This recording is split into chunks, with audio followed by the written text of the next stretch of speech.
what's the biggest risk you've ever taken?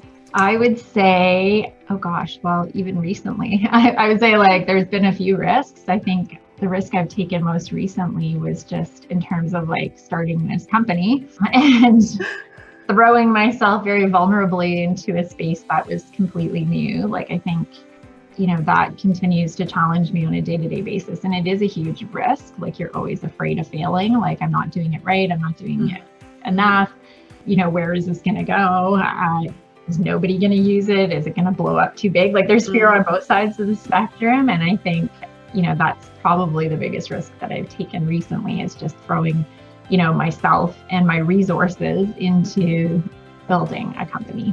Why don't you share with our listeners today a little bit about your company, what you're trying to build? Yeah, so our company is called Giraffe Tech Solutions, but our first product that we are releasing for beta testing actually just now is called Leaf, and with my partner, my technological partner.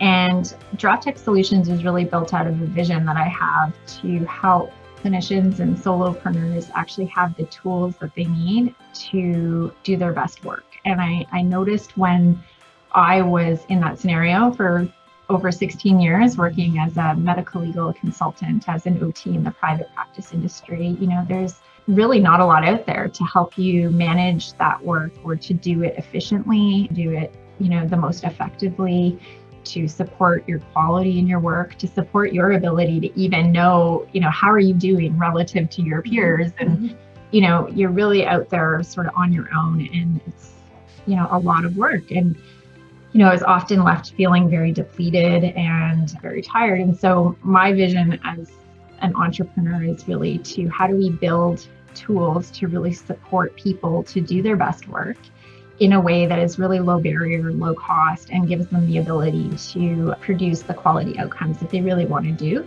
without having to patchwork a bunch of solutions together. So our goal is to really automate the end-to-end workflow for those clinicians and do it in a way that really caters to what they need to run their, business. How has this risk paid off for you so far?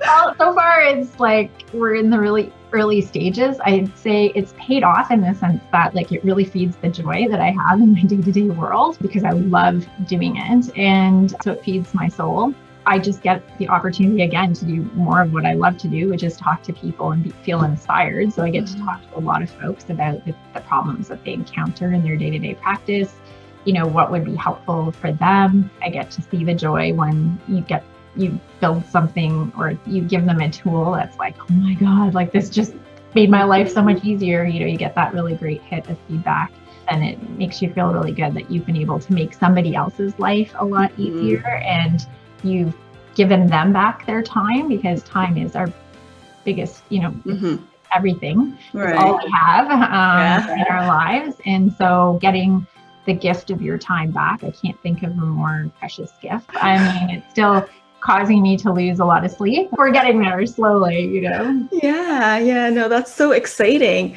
And, you mentioned a little bit about those doubts or those inner voices when you are taking these risks. And we all have highs and lows in our life. So how has failure or your mistakes in any way shaped your life? I think we all have those moments. I mean, we're not all immune.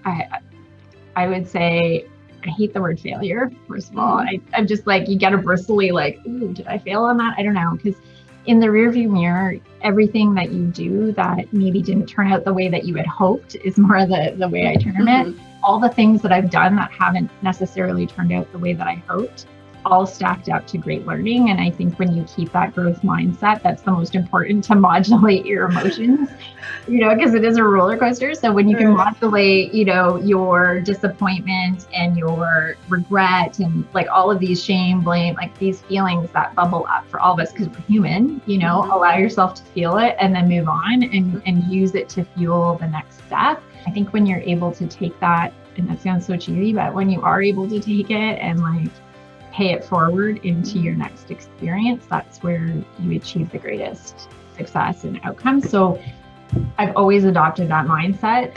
I would say there's been so many moments that I've been oh man, if I could go back and rewrite that story, maybe I would have done X differently. But then there's always that moment of like, yeah, but you know what, actually it did work out because I was able to take that experience and then, it carved another path. It showed me a different way.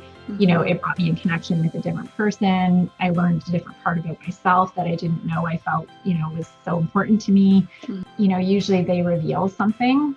Do you want to share a particular story about what you're referring to? Yeah. So for example, we talked earlier about like, the path so I'll just relate it to work. And I remember like I had applied for a particular position that I had wanted and I didn't get it.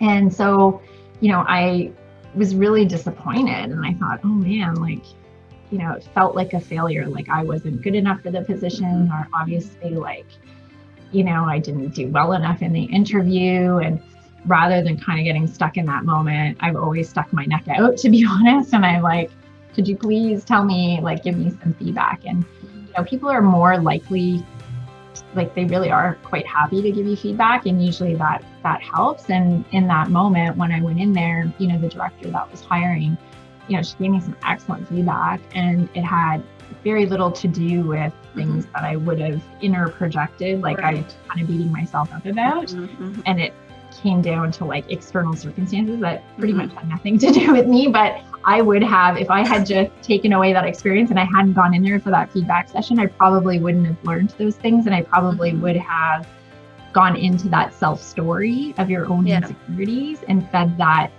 monster within that like says, oh, well, it's because, you don't have this subject matter expertise or this experience or, and really like it's important, I think, to really check the inner narrative about what seems like a failure. And then, like I said, take that information and just move it forward.